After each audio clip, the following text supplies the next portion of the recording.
É por isso que é tão importante vermos pessoas transformadas e que elas possam testemunhar, porque elas levam em si o poder de Deus. Levam a esperança que aquele que outrora era problemático, aquele que outrora era fraco, hoje está bem, hoje está forte, está fortalecido, hoje dá frutos.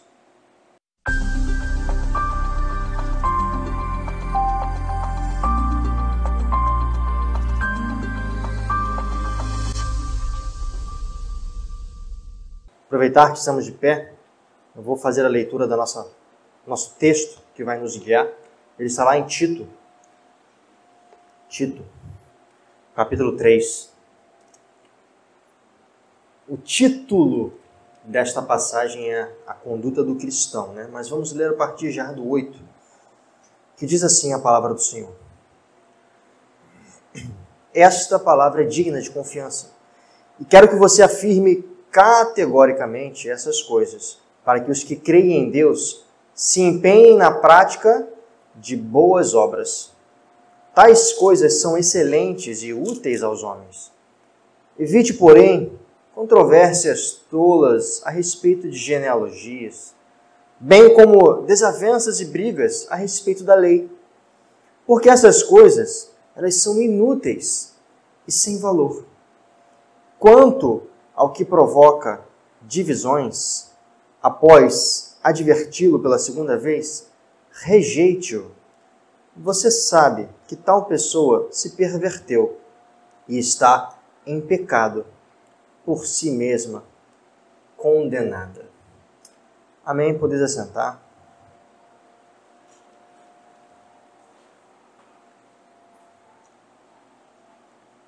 Sabe, a ministração de hoje, o Senhor nos direciona a um caminho para entendermos sobre as nossas condutas, principalmente em relação à igreja, principalmente em relação ao povo de Cristo. A Bíblia nos ensina muitas coisas. Ela nos ensina a respeito de uma conduta pessoal, de uma conduta com a nossa família, os nossos familiares, de uma conduta com Deus, mas também nos ensina acerca de condutas para conosco, entre nós, entre aqueles que são do reino de Deus. A gente tem que entender muito bem isso. Assim como existem regras de convivência na sociedade, existem regras de convivência entre os que são do reino de Deus. E essa passagem ela é muito importante, porque ela vai falar para a gente sobre um problema muito grande que acontece dentro do reino dos céus. Desde lá atrás, não é um problema recente que você pode falar, não, mas a sociedade hoje ela está tão ruim a ponto disso acontecer. Não, são problemas que já acontecem desde a fundação da Igreja de Cristo, inclusive muito antes da fundação da Igreja de Cristo, dentro das próprias sinagogas. E que problema é esse? Nós vimos aqui que Tito fala, nesses pequenos versículos, muitas palavras-chave. Ele fala sobre boas obras, então suponhamos que tenham obras ruins. Ele fala sobre conversações e discussões inúteis. Ele fala também sobre má conduta. E é sobre isso que vamos falar nessa manhã. Hoje, sairemos daqui entendendo algumas coisas que nós não devemos fazer, por exemplo, para que haja uma boa convivência e um crescimento do reino. E eu quero fazer uma contextualização. Essa carta foi o apóstolo Paulo escrevendo a Tito. Ele tinha acabado de deixar Tito na cidade de Creta. E lá, naquela região, era uma região muito complexa, não só pela quantidade de pessoas de diversas religiões, mas também pessoas que estavam ali, que eram judeus, que estavam resistindo aos ensinamentos de Cristo. Então, Paulo começa a escrever a Tito, instruindo ele, que estava ali para fazer a abertura de igrejas na região, para pregar o evangelho. Paulo começa a instruir ele sobre certas coisas. Olha, tem pessoas que tem aí, entre vocês, que vão começar a falar contra, o evangelho, que vão começar a querer impor regras ou trazer discussões muito intensas e fervorosas que não vão agregar a nada na vida de vocês. Então eu preciso que vocês tomem cuidado com essas pessoas e ajam dessa forma. E eu quero trazer essa contextualização para nós, para os dias de hoje. Porque veja, nós estamos no século XXI. Durante muitos séculos, a Igreja de Cristo, ela passou por problemas e dificuldades e nunca foi destruída, nunca foi desfeita. Amém por isso, porque o Senhor Jesus conduz o seu povo de maneira que nada se perca. Mas isso não quer dizer que nesse processo não aconteceram muitos problemas. Mas vamos tratar dos problemas de hoje. Quando você para olhar, você pode chegar em bairros que em cada esquina tem uma igreja. E cada esquina às vezes vai ter 2, 3 igrejas. Uma rua, um bairro vai ter 4, 5, 6 igrejas. De diversas denominações. De diversas formas de pregar o Evangelho. Mas o grande problema é que grande parte das pessoas do reino, elas hoje se dispõem a entrar em assuntos acerca dos céus que nos fazem ficar girando. Igual aquela imagem do cachorro, que você vê ele correndo atrás do rabo.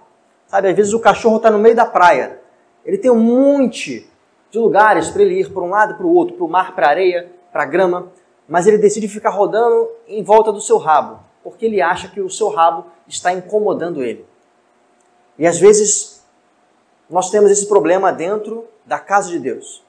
Pessoas que se dispõem a chegar e enquanto muitas coisas têm que ser feitas, expansão, cuidar de pessoas, cuidar de vidas, resgatar almas, levar alimento físico e espiritual para aqueles que estão necessitados, mas uma parcela de pessoas decide falar a respeito de se eu devo vestir uma roupa ou não. Uma parcela de pessoas decide falar se o certo é falar alto ou falar baixo. Uma parcela de pessoas decide entrar em assuntos que aparentemente são controversos, não para o crescimento e esclarecimento, mas para o puro prazer de falar que eu tenho algo melhor que você. Hoje, infelizmente, isso acontece no reino de Deus, mas lá atrás também acontecia. E é sobre isso que Paulo está escrevendo a Tito. Ele começa a falar, olha só, se acontecer isso, essas coisas, você pega e instrua 1, 2 vezes, na terceira você separa. Na terceira vez você separa, porque vai começar a atrasar. Nós já deveríamos estar falando aqui de batismo, nós deveríamos estar falando aqui a respeito de quebrar certos paradigmas que foram estabelecidos por leis humanas, por costumes e tradições dos judeus. Devemos estar expandindo a igreja, trazendo pessoas, trazendo missionários para nós, mas estamos ainda falando, um exemplo, se é certo ou errado uma mulher falar dentro da igreja.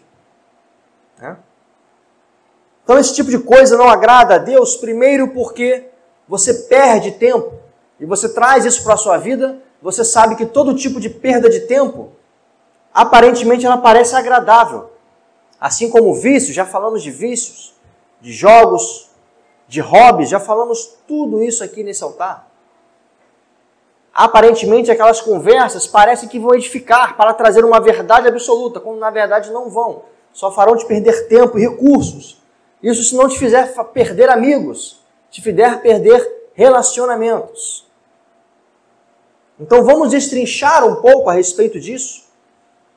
Nesses pequenos versículos, com as palavras-chave. Por exemplo, foi citado no texto boas obras. Paulo fala para que os que creem em Deus se empenhem em praticar boas obras, porque isso é excelente e proveitoso a todos. Mas o que são boas obras? O que são boas obras? Dentro da igreja, o que são boas obras para um cristão?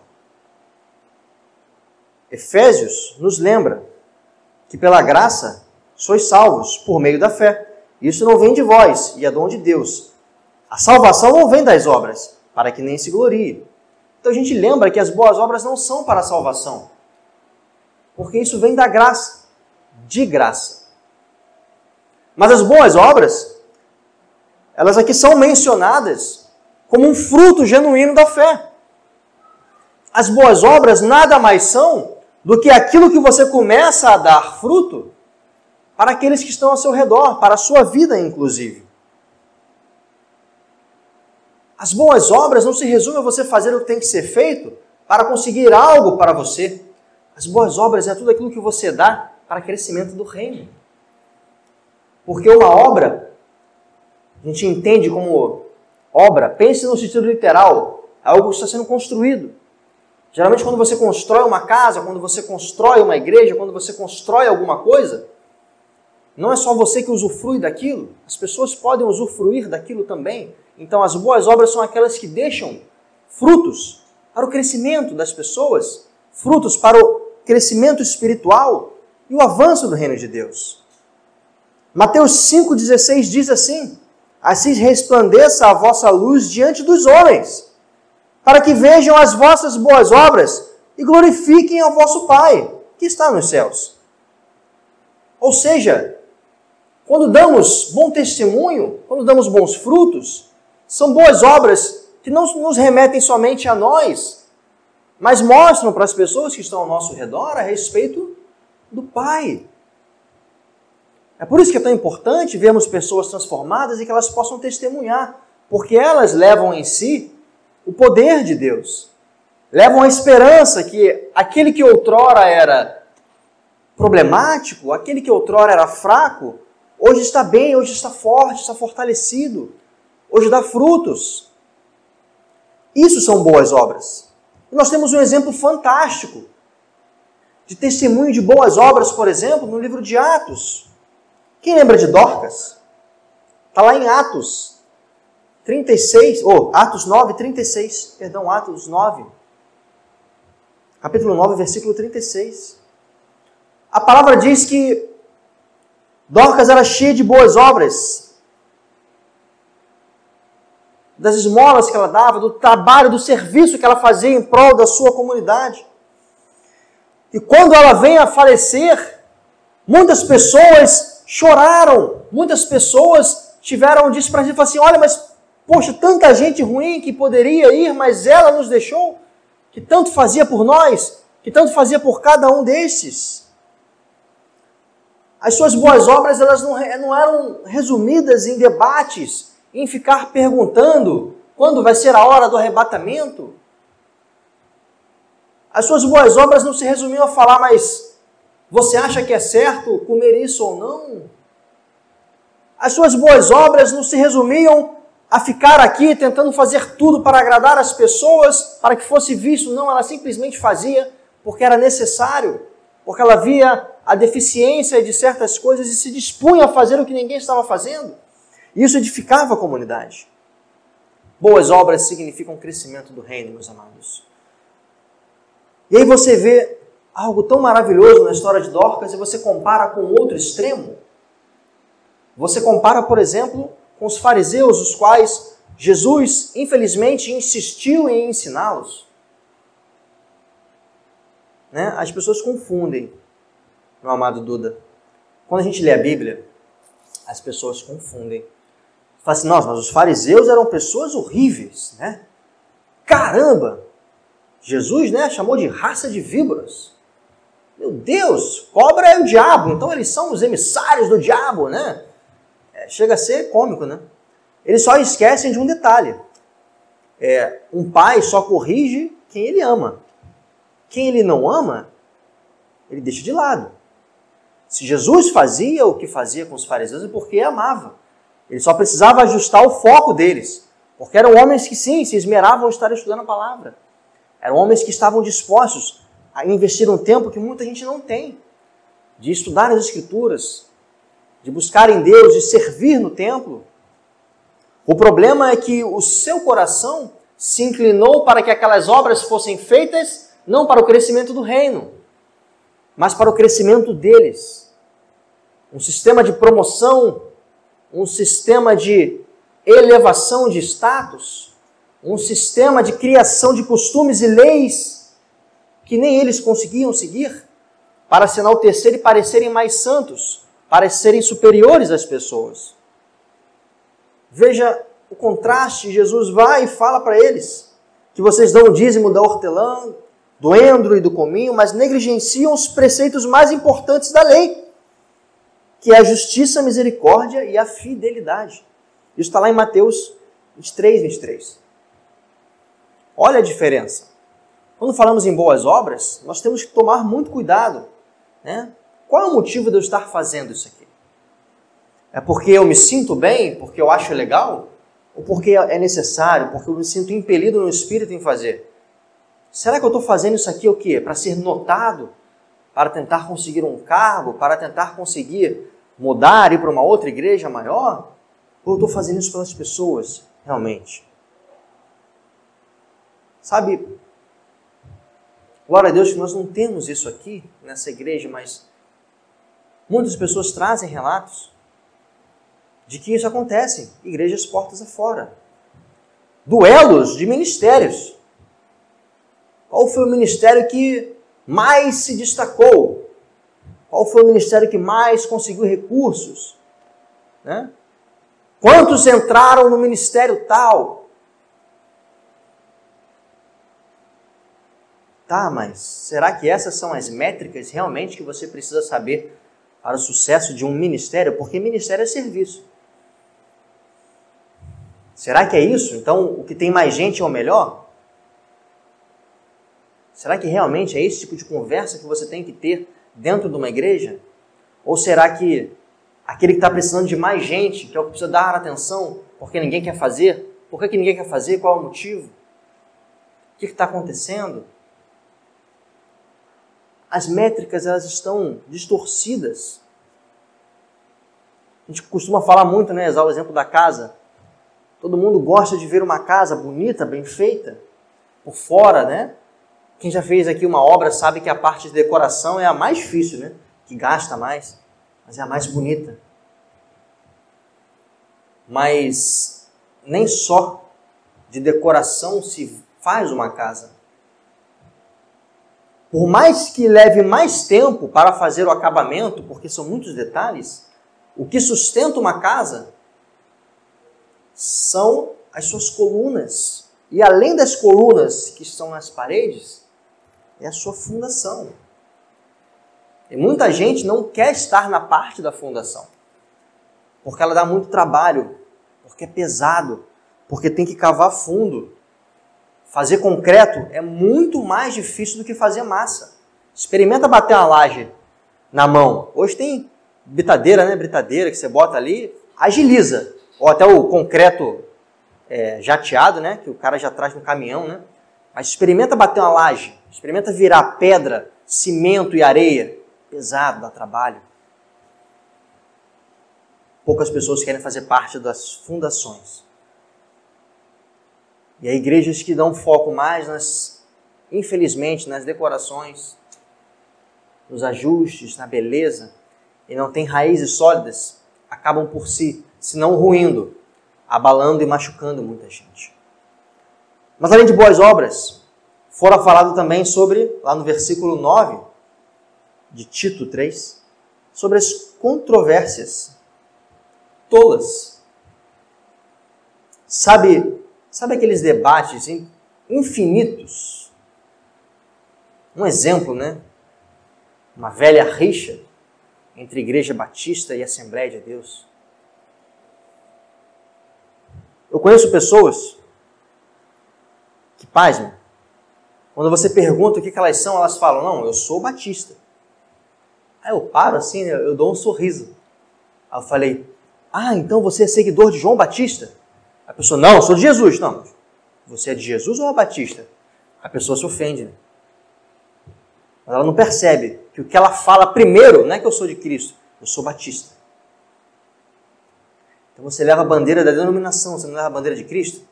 Aí tá com pedra em mim, né? Eu faço igual Jesus, eu vou meter o pé. Ainda não é hora. não acelere o processo, por favor. Não me mate ainda. Mas é verdade. Tem pessoas que enchem o peito para falar, eu sou isso, eu sou aquilo. Nada contra os irmãos batistas, pelo amor de Deus, na internet. É só um exemplo. Tem diversos. Mas o fato é Você vê brigas sobre métodos. Não. Você é perfeito, varão. Um outro exemplo. Você é perfeito. Vejo que você realmente se esforça na palavra, que você dá bons frutos. Você está quase pisando no céu, irmão, né, pessoa? O que falta? Só falta você guardar o 7º dia. Você está quase lá. Aí eu, perfeito. Amém. Glória a Deus. Tem pessoas que acham que porque você não guarda o 7º dia, como era feito no passado, você não está cumprindo o Evangelho de Jesus. Tudo bem. O problema é que quando você faz isso, você está falando que todo o resto está errado. Você está julgando, sentenciando todo mundo. Vocês estão quase lá, mas para ser perfeito igual a gente, só falta isso. Vai todo mundo para o inferno. Foi mal. Valeu.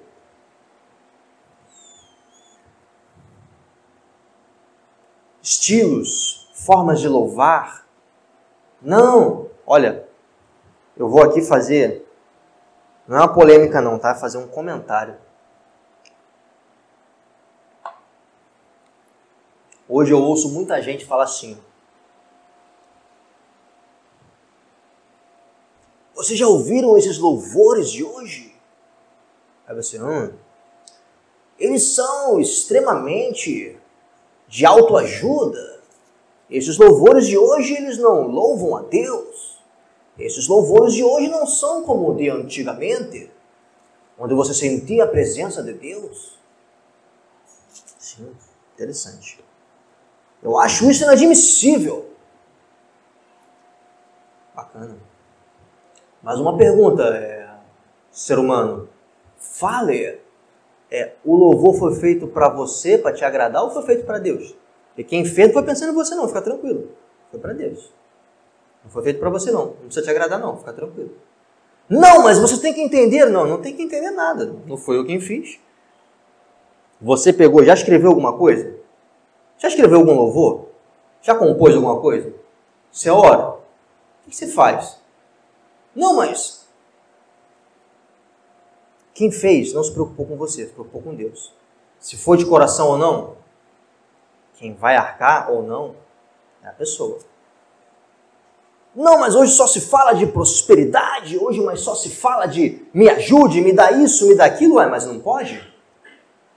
Mas Deus não ajuda realmente? Deus não é um Deus também de riqueza? Deus também não é um Deus que te faz levar e ganhar batalhas? Não é o mesmo Deus que faz tudo isso? Ele não pode falar a respeito disso também? Ele tem que falar só da forma como você gosta? Faça você então um louvor. Eu não quero entrar aqui no mérito se o louvor está louvando a Deus ou não.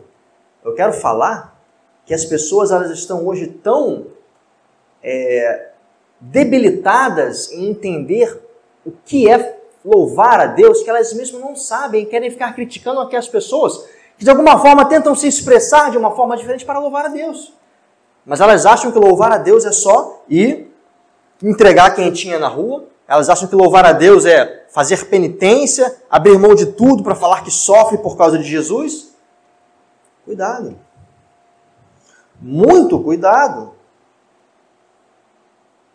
Paulo nos adverte em 1 Coríntios 1, versículo 10 até o 12, dizendo assim: suplico-lhes, irmãos, em nome de nosso Senhor Jesus Cristo, que concordem uns com os outros no que falam, para que não haja divisões entre vocês. Cada um de vocês afirma: eu sou de Paulo, eu sou de Apolo, eu de Pedro e eu de Cristo. Olha que loucura! Lá atrás, o apóstolo Paulo já escreveu avisando a respeito de pessoas que se importavam mais com pessoas do que o próprio Cristo, a ponto de falar: não, eu sou de Paulo, não, eu sigo Apolo. Não. É todo mundo uma coisa só. Criatura divina com cauda. É todo mundo uma coisa só. Não é fulaninho da igreja tal, não é ciclaninho da igreja outra. É todo mundo de Cristo? É todo mundo de Cristo andando junto para o crescimento, enquanto Paulo planta, Apolo rega, você pega e cultiva e outro colhe. Jesus falava que os campos já estavam brancos, prontos para a colheita. Muitos no passado já haviam plantado. E não se importaram de ter plantado, sabendo que talvez não colhessem.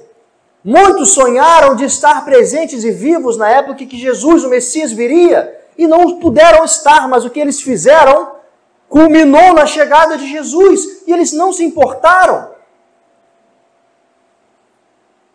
Abraão viu tudo o que Deus mostrou para ele, mas não pôde usufruir de basicamente nada. Mas não foi por isso que ele não chegou e iniciou o projeto. Moisés libertou o povo do Egito, da escravidão, os conduziu em meio a muitas provações, em meio a muitas batalhas, mas não pôde entrar na terra prometida, mas não foi por isso que ele não fez o que tinha que ser feito. Porque enquanto um planta, o outro colhe, e assim funciona o reino de Deus. Hoje nós estamos aqui plantando, ensinando, eu não sei o que vai ser daqui a 10, 15 dias, 10, 15 meses, anos. Eu não sei o que vai ser de Ministério Goel, mas não me importa, porque não estou fazendo nada pensando e imaginando isso para mim. Eu estou fazendo em prol das pessoas que estão aqui, do que Deus manda a gente fazer, para a obra dele. Infelizmente, nós temos pessoas que seguem pessoas. Não, eu estou nessa igreja porque aqui tem um pastor fulano. Não, eu estou nessa igreja porque aqui tem um ministério de louvor tal. Não, eu estou aqui porque aqui as paredes são pretas. Não, eu estou aqui porque aqui as paredes são brancas. Não, eu estou aqui porque aqui as pessoas falam baixo. Não, eu estou aqui porque aqui as pessoas giram e gostam de gritar. Eu achei que era para você estar na igreja por causa de Jesus. Eu achei que era para você estar na igreja por causa da palavra, por causa de instrução, de pessoas que podem te ajudar a crescer na fé, de salvar e curar a tua família, e você possa dar continuidade no legado que o seu pai, às vezes sua mãe não deixou para você. Eu achei que você estava na igreja para ser curado, para ser transformado, para transformar pessoas, não para si próprio. Isso era o que eu achei, era o que você deveria achar. Não por causa de A ou B, porque se A ou B falhar, e vai falhar porque nós somos falhos, você vai sair da igreja e vai falar, eu sabia que não era aqui o meu lugar. Me desculpem, eu vou falar para vocês. Em algum momento eu vou frustrar as expectativas de vocês. Em algum momento o nosso pastor, a nossa pastora, vai frustrar vocês, porque eles são homens igual eu e vocês. E todos nós somos sujeitos à falha. O que nós buscamos numa vida com Cristo é falhar cada vez menos. O que buscamos numa caminhada com Cristo é buscar literalmente crescer e não ficar parados ou regredir. É isso que buscamos. Mas se a tua esperança está depositada naquilo que eu falo, cuidado. Eu posso falar algo de errado da forma que você não vai gostar. Por falta de conhecimento, por cansaço, por sono, por ter um dia ruim. Mas a minha história não se resume a um dia. Se resume a um dia após o outro. E é isso que eu espero que você enxergue em mim. É isso que eu espero que você enxergue no seu pai e na sua mãe. É isso que eu espero que você enxergue na sua vida. Que não se resume a um dia ruim, a uma falha ou um erro.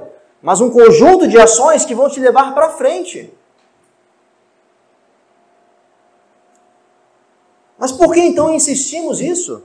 Em falar que um ministério é melhor que o outro? Que dar comida é mais importante do que levar a palavra? Do que tocar aqui um instrumento é mais importante do que ir fazer missões? Por quê? Vocês querem um exemplo triste do resultado exatamente desse caos completo que estamos falando aqui, nessa rápida conversa? Vocês lembram como era Israel nos tempos de Davi? Logo depois de Saul, eram os tempos de glória, de um rei que, apesar dos seus erros, buscou fazer aquilo que era certo diante do Senhor e viveu prosperidade em Israel. Mas logo depois dele, teve algo um pouco desagradável. 2 Samuel 15:6 nos dá uma pista a respeito disso. 2 Samuel 15:6 diz assim: assim fazia Absalão a todo o Israel que vinham ao rei para juízo. E Absalão furtava os corações dos homens de Israel. Absalão começou a querer botar o povo contra o rei. Ele começou a se deixar se seduzir pelas projeções que poderiam recair sobre ele, a oportunidade de reinar. E começou a botar o povo que estava unido em propósito um contra o outro. Ele começou a causar divisão em Israel, não por problemas relativos a Deus, que poderiam ser muito lícitos, mas ele foi e fez isso por pura ambição pessoal. Ele começou a fazer críticas constantes ao rei. Começou a sentir o prazer de ver pessoas falando: olha, Absalão tem uma mente muito boa, realmente ele pode ser um bom sucessor. Você viu que Davi está ficando já velho, fraco, né? Uma pessoa pensando dessa forma seria muito importante para nós. E qual foi o resultado disso? Um reino dividido. Uma guerra entre eles. Morte, destruição. Não obstante, e não é à toa, que mais à frente, pouco mais à frente, o reino de Israel é dividido. Com a morte de Salomão, seu sucessor vai e prefere dar ouvidos aos seus jovens amigos, ao invés do conselho dos anciãos, a respeito de como liderar e conduzir o povo. Ele preferiu a superficialidade de conversas tolas e vazias de jovens ingênuos, em detrimento de pessoas que passaram por muitas coisas, que viram reinos ao longo de suas vidas, com direcionamentos de Deus, com direcionamentos diligentes, e rompeu-se o reino de Israel. E assim hoje, a gente vê dentro de igrejas, se não dentro do próprio espaço, você vê dentro do reino de Deus igrejas divididas, machucadas, porque um é o certo e o outro é o errado. Quando, na verdade, imagina se cada um se reunisse para dar ao outro aquilo que há de melhor. E por fim, para finalizar, tem também um alerta a respeito sobre o homem herege, o homem que causa divisões, lá no versículo 10 e 11 de Tito 3.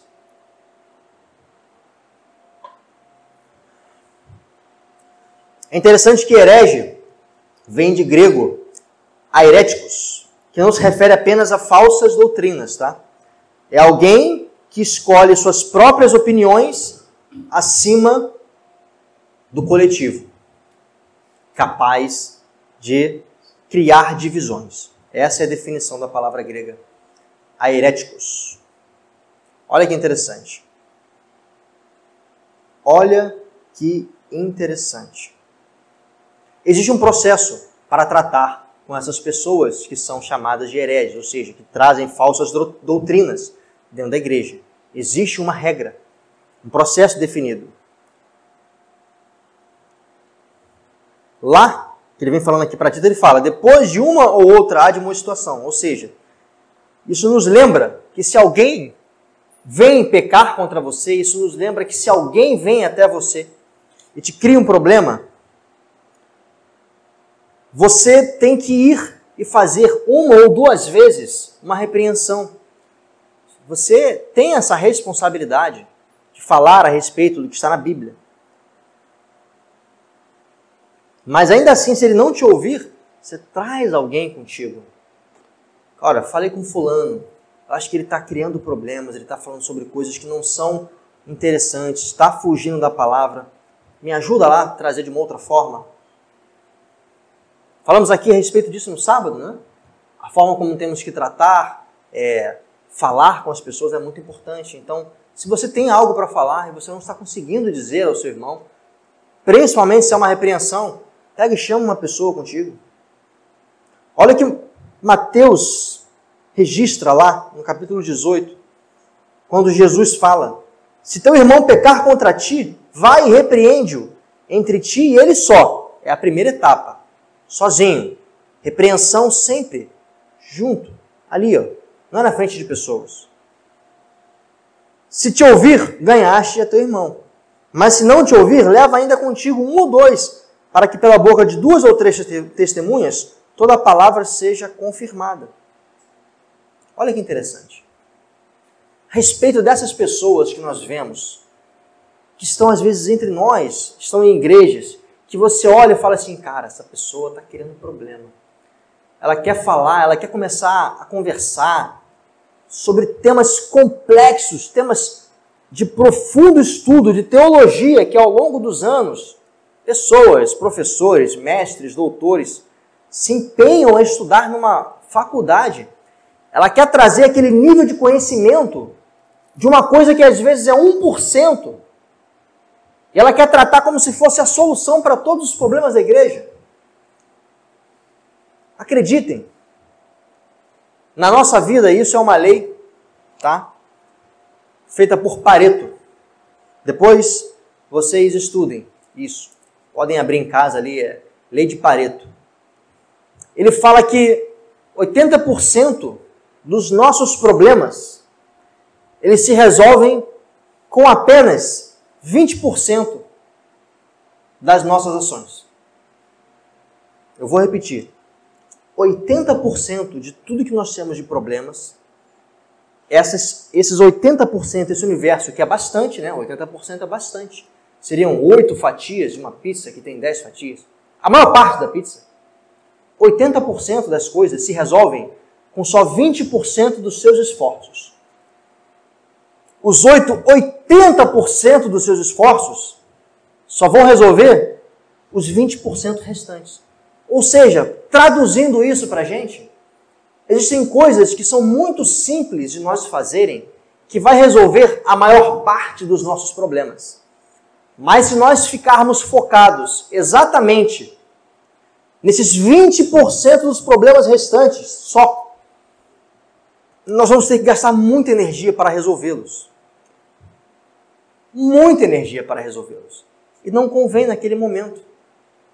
Porque se alguma coisa acontecer no meio do processo, você já construiu, por exemplo, 80% da casa. Já fez fundação, já levantou parede, já botou teto, já botou laje. Só falta acabamento, mas você está protegido. Mas lembra que nós conversamos lá no início que as pessoas elas querem focar nos 20% finais da obra. O acabamento, porque é onde fica bonito. Só que demanda 80% do tempo da obra. E a pessoa quer pensar qual é a tinta que ela vai botar na parede sem ter a parede.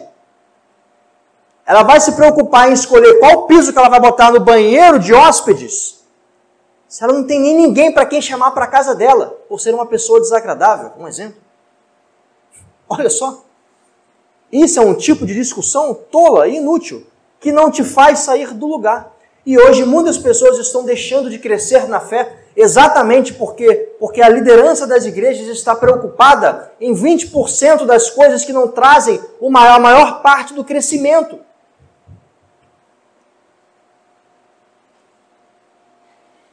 Você quer outro exemplo? Está lá na Bíblia.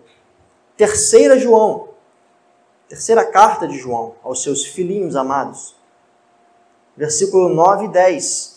Tem uma pessoa chamada Diótrefes. E João fala assim, escrevi à igreja, mas Diótrefes, que procura ter entre eles o primado, não nos recebe. Por isso, se eu for, trarei à memória as obras que ele faz, proferindo contra nós palavras maliciosas, e não contente com isso, não recebe também os irmãos, e impede os que querem recebê-los, e os lança fora da igreja. Ou seja, Diótrefes amava ser o primeiro, ser o mais importante, causava divisões entre as pessoas, e impedia o crescimento e ia fazer a obra de Deus. Meu Deus do céu. É mais ou menos assim, ó. Se eu não vou, você também não vai. Quem nunca ouviu isso, né? Isso aí tem muito em relacionamento abusivo.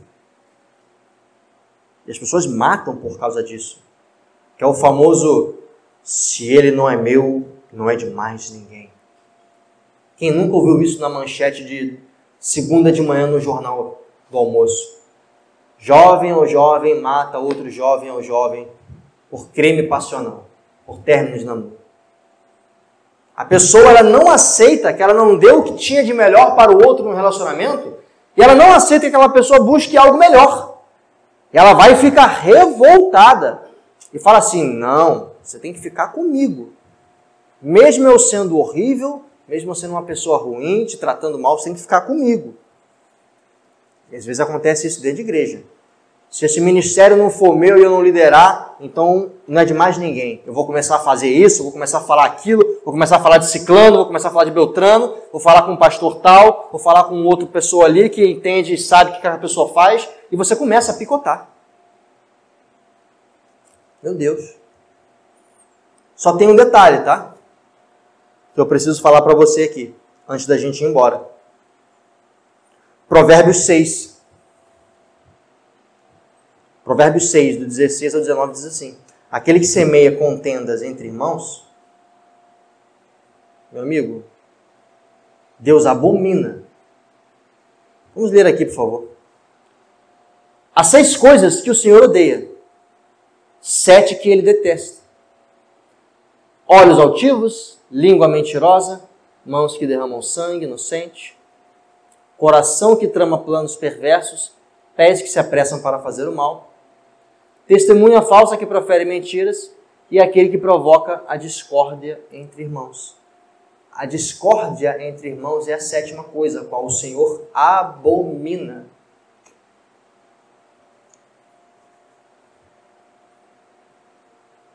Desculpa, mas se você está sendo um elemento dentro de aonde quer que seja, tá?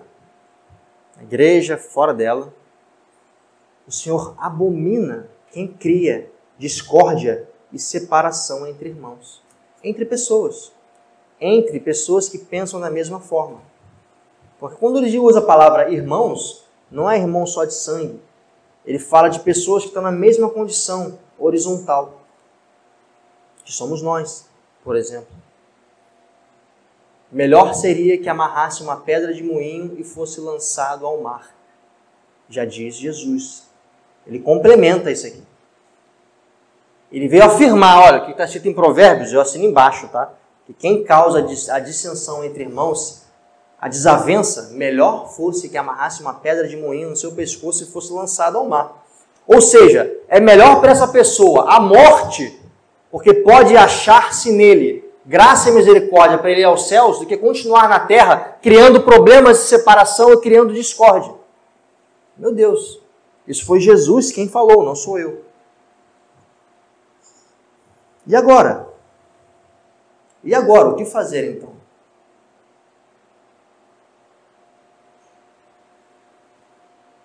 O que fazer então?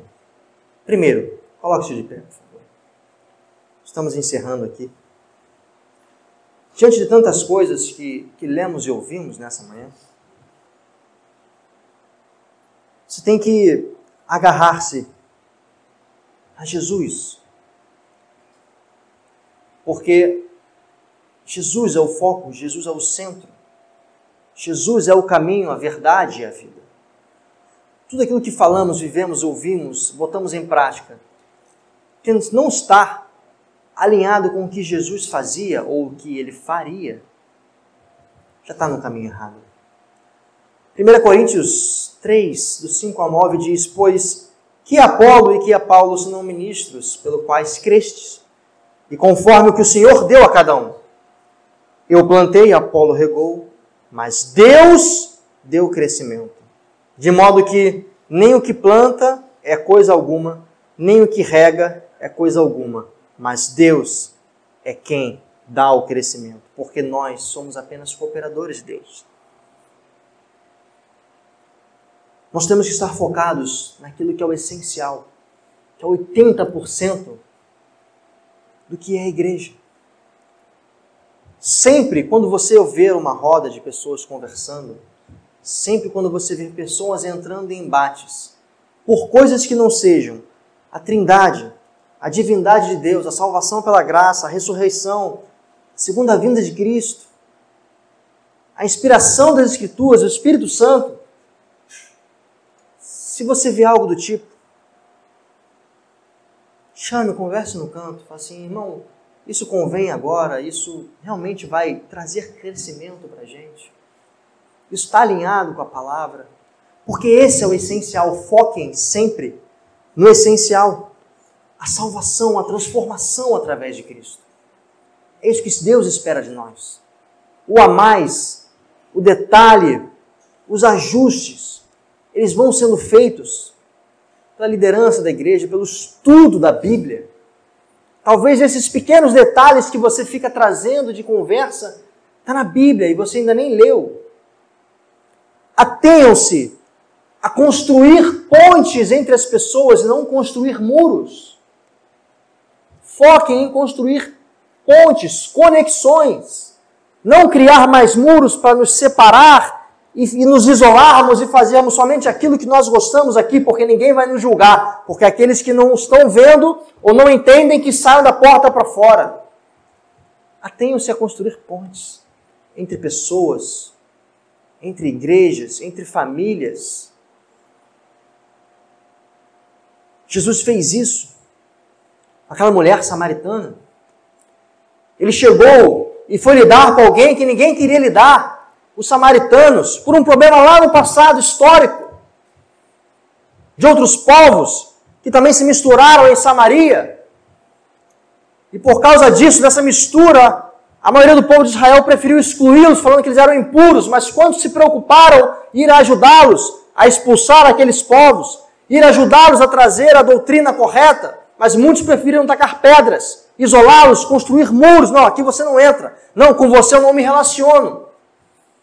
Não faça como eles, faça como Jesus e vá ao encontro daqueles que são excluídos. Quando ninguém quer ir, no meio do sol, aonde ninguém quer ir, longe da cidade, com quem ninguém quer falar, com uma mulher samaritana, porque foi através daquela mulher que uma cidade inteira se converteu e creu em Jesus Cristo. Foi por causa de um improvável que foi tratado e curado, foi dado carinho e amor, que transformou uma cidade inteira. É graças de um improvável que às vezes eu e você estamos aqui hoje, que lutou para que nós pudéssemos estar vivos, que lutou para nossos estudos, que lutou para dar o que tinha para nós chegarmos até aqui o dia de hoje. E o que você fez para retribuir? Você afastou aquela pessoa de você? Não, agora você já fez a sua parte, obrigado. Pelo amor de Deus. Nós possamos focar como Jesus deu foco nas coisas, nas pessoas, na união, no amor, no perdão, suportais uns aos outros. Aquele que é forte, atente-se para suportar a fraqueza dos fracos, diz a palavra. Para que não venhamos a julgá-los, excluí-los. Pelo contrário, eu costumo sempre dizer que essa igreja, assim como qualquer outra igreja, ela tem que ter no mínimo 3 funções. Ela tem que ser um refúgio para aqueles que estão oprimidos em batalhas que não conseguem mais suportar. Ela precisa ser um hospital, um centro de cuidar, de tratar as feridas. E ela precisa ser um centro de treinamento, preparar aquela pessoa que foi refugiada, que foi tratada e curada e agora está sendo preparada para voltar, para buscar mais que estavam na condição dela. Tenham sempre isso em mente, uma igreja ela é uma fortaleza, ela é um hospital e é um centro de treinamento. Sem isso, é impossível fazer a obra de Cristo, porque cada um dos que estão aí fora estão passando por um processo desse, estão em batalhas. Cada um dos que estão aí fora estão desolados, machucados, sem ter o que fazer. Cada um dos que estão aí fora estão sem conhecimento, estão com conhecimentos que não ajudam em nada em suas vidas e precisam de treinamento para manejar bem a espada, para manejar bem a palavra, a sua vida, as suas finanças. E isso é responsabilidade nossa. Atenhamos-nos a isto. para que o crescimento seja efetivo. Não nos interessa aquilo que nós temos de diferente. Não nos interessa a forma como você pensa, das suas vestimentas. Não nos interessa a forma como você quer pregar. O que interessa é que esteja falando de Jesus, que seja pautado na Bíblia. Isso já é 80% do caminho andado. Os 20%, nós respeitamos as diferenças, para que possamos andar, porque assim é a nossa vida lidando com pessoas. Você nunca vai achar alguém perfeito, só Jesus. Você vai conhecer alguém, você quer se relacionar, você tem que entender que aquela pessoa tem uma história, você tem que entender que aquela pessoa tem familiares, que aquela pessoa tem problemas, que aquela pessoa tem feridas, aquela pessoa tem coisas que ela leva do passado dela até hoje. Você precisa entender isso. Cada um de nós temos isso, mas a forma como você lida com isso, ajuda e trata ela é que faz total diferença. Não só na sua vida, mas na vida do reino dos céus. Amém, meus irmãos? Vamos orar para que a palavra lá em João se cumpra. João 17, 21 diz, para que todos sejam um. Pai, como tu estás em mim e eu em ti, que eles também estejam em nós, para que o mundo creia que tu me enviaste. A união é fundamental para que as pessoas possam enxergar em você que Cristo, que Deus Pai e o Espírito Santo habitam sobre vós, que existem e que transformam e que fazem as coisas acontecer nessa terra, para provar que ainda há um Deus nessa terra. A união é fundamental. Sem união, um reino não subsiste. Sem união, não podemos ir à frente e literalmente levar a luz de Cristo. Amado Deus, nós oramos a Ti nessa manhã, para que a Tua graça, Pai, não se aparte de nós, que a Tua misericórdia não se aparte de nós.